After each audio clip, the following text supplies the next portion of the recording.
Good evening, children. Welcome to 6th standard science online class. Hope you are all safe by the grace of God. Let us get into our lesson. The next topic is friction. So, what is friction? Friction is nothing but the force that opposes the motion or the tendency of the motion uh, between two surfaces that are in contact with each other. So, the friction is the force that opposes the motion. What it will do? It opposes the motion or tendency of motion between two surfaces that are in contact with each other. See, if you are what is, friction means what? The two surfaces here in this picture, the book and the floor and the table are in contact. The book and the table are in contact with each other.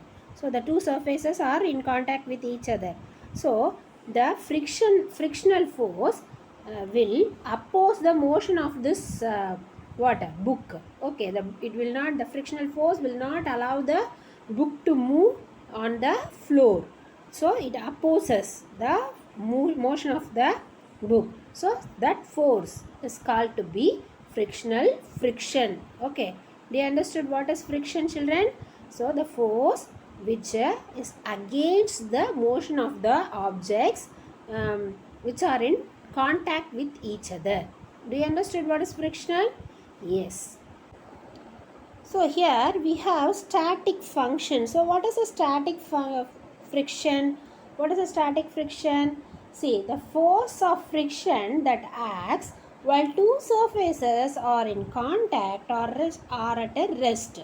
Say for example, the book and floor are in contact with each other. Both are at a rest position.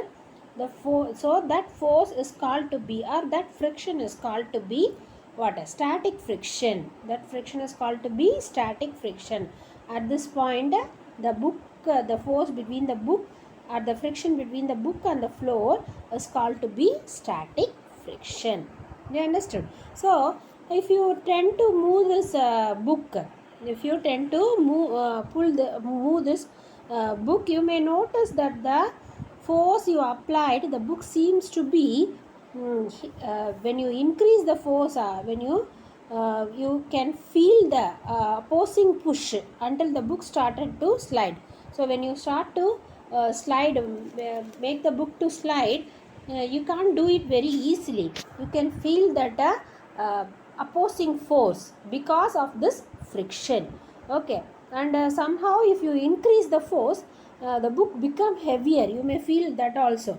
You may feel that also, because the friction works in the opposite direction of your push.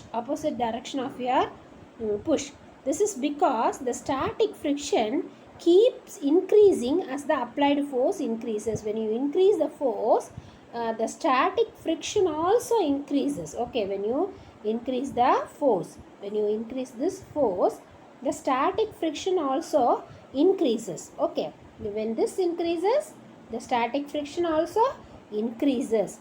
But there is a point at which beyond that, the static friction cannot increase. It reaches its maximum value.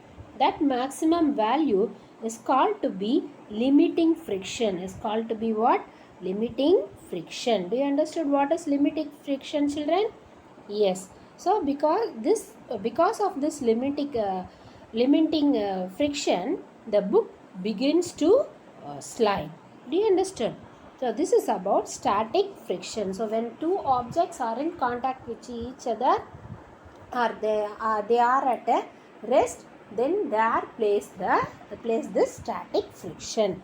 The next type of friction is kinetic friction. So what is kinetic friction?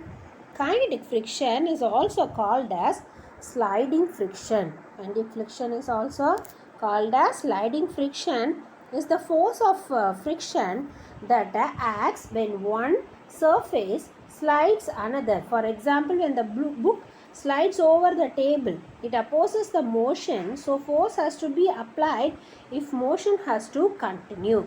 This is why you have to keep pushing if you want the book to keep sliding. If you want to keep the book sliding, you have to apply the force continuously.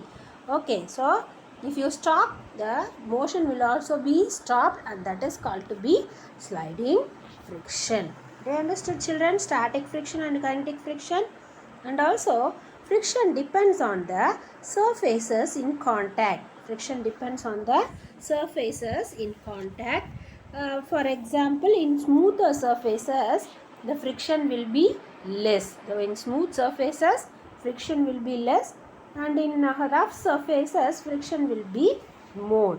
Smooth surfaces, friction will be less, and in smooth surfaces, friction will be less, and in um, rough surfaces, friction will be more. That is why you are able to walk on the cement floor or the you comfortably when you compare with the tiles floor, right? In cement or in mud floor and all, you can walk very easily, but that is not in the case of tiles floor. Am I right, children? This is because of friction. Hope you have understood the lesson thoroughly, children. Thank you. Meet you again in the next class. Complete the assignment and report in the group without fail.